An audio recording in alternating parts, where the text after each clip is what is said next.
పిత పుత్ర పవిత్రాత్మ నామమున ఆమేన్. Welcome to lovely Telugu channel Sam.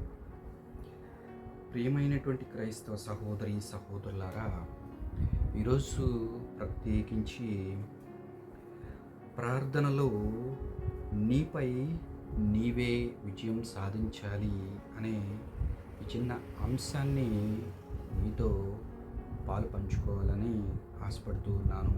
ప్రియ సహోదరి సహోదరులారా, అవును, ప్రార్థనలో మొట్టమొదట నీపై నువ్వే విజయం సాధించగలిగితే అప్పుడు నీ ప్రార్థన విజయం సాధిస్తుంది. ప్రియ సహోదరి సహోదరులారా, మన పరిచర్య, ప్రసంగాలు, సాక్ష్యాలు అన్నిటికంటే ప్రార్థనే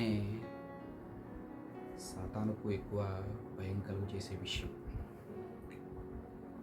అందుకే మనం ప్రార్థించకుండా చేయడానికి వాడు చేయని ప్రయత్నం అంటూ ఉండదు. ప్రార్థన చేసుకుందాం, సాయంత్రం ప్రార్థన చేసుకుందాం, ఫలానా సమయంలో ప్రార్థన చేసుకుందాం అనే సమయానికి ఏదో ఒక ఫోన్ కాల్ రావటము, లేకపోతే ఇంటికి ఎవరొకరు బంధుమిత్రులు రావటము, సన్నిహితులు రావటము, ఇలా ఏదో రూపంలో మనల్ని ప్రార్థన చేసుకోనికుండా ఆ సాతానుడు అలా అడ్డు వేస్తూ ఉంటాడు. ప్రార్థన చేద్దాం అనుకునేసరికి నిద్ర ముంచుకొస్తూ ఉంటుంది. అప్పుడే ఫోన్ రింగ్ అవుతూ ఉంటుంది. మనం పక్కింటి వారు అదే సమయంలో వచ్చి మన దగ్గర కూర్చునే సందర్భాలు, ఇలా రకరకాల సందర్భాలు వస్తూ ఉంటాయి. వాళ్ళని వెళ్ళమనలేము, అలా అని వాళ్ళని పక్కన కూర్చోబెట్టి మన ప్రార్థన మనస్ఫూర్తిగా చేసుకోలేని సందర్భాలు కూడా మనకి ఎదురవుతూ ఉంటాయి. బికాజ్ ఆఫ్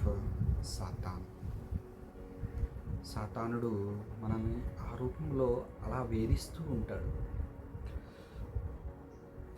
విజయం కోసం చేసే ప్రార్థన ఒక అలసటతో కూడినటువంటి పని.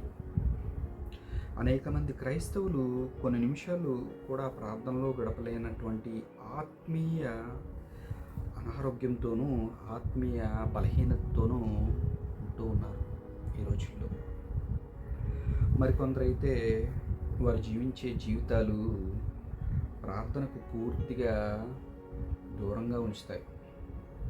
ప్రార్థన అంటే భయపడేలా చేస్తాయి. అట్లాంటి పరిస్థితుల్లో ఒకవేళ ప్రార్థించిన ఆ ప్రార్థనలకు భగవంతుడు సమాధానం రాదు. ఎందుకంటే మనం మనస్ఫూర్తిగా చేసే ప్రార్థన కాదు. దేవునికి మన హృదయాంతరాలలో నుంచి మనస్ఫూర్తిగా మనం ఎప్పుడైతే ప్రార్థన చేసి మన అవసరతల గురించి మనం అడుగుతూ ఉంటామో ఆ సందర్భంలో ఆయన మన ప్రార్థన ఆలకించి మనకు కావలసినటువంటి ప్రతి ఒక్కటి మనకి దయచేసే గొప్ప దేవుడు మన దేవుడు. అందుచే మొట్టమొదట మన ప్రార్థన లేమిని మనం గుర్తించాలి. అంటే మనం ప్రార్థన చేసే సమయాలు ఏదైతే ఉన్నాయో ఆ సమయాన్ని బలంగా మనం ఈ సమయం ఖచ్చితంగా ప్రార్థన చేసుకోవాలి, ఖచ్చితంగా ఈ సమయంలో దేవుని స్తుతించాలి, ఆరాధించాలి, ఘనపరచాలి అన్నటువంటి దృఢ సంకల్పం కలిగి మనం ఉండాలి. ప్రియ క్రైస్తవ సహోదరి సహోదరుడా, తప్పక ఒప్పుకోవాలి. ఏంటిది? దాని నుండి విడిపించమని దేవుని ప్రార్థించాలి. దేని నుంచి విడిపించమని? సాతాను కబంధ హస్తాల్లో ఉన్నటువంటి మన మనస్సులో ఉన్నటువంటి ఆలోచనలను విడిపించమని దేవుణ్ణి ప్రార్థించాలి. మనం ఆత్మతో నింపబడాలి, పరిశుద్ధాత్మతో మనం నింపబడాలి. ప్రార్థించడంలో ఆనందించాలి. ఏ రకంగా ఆనందించాలి?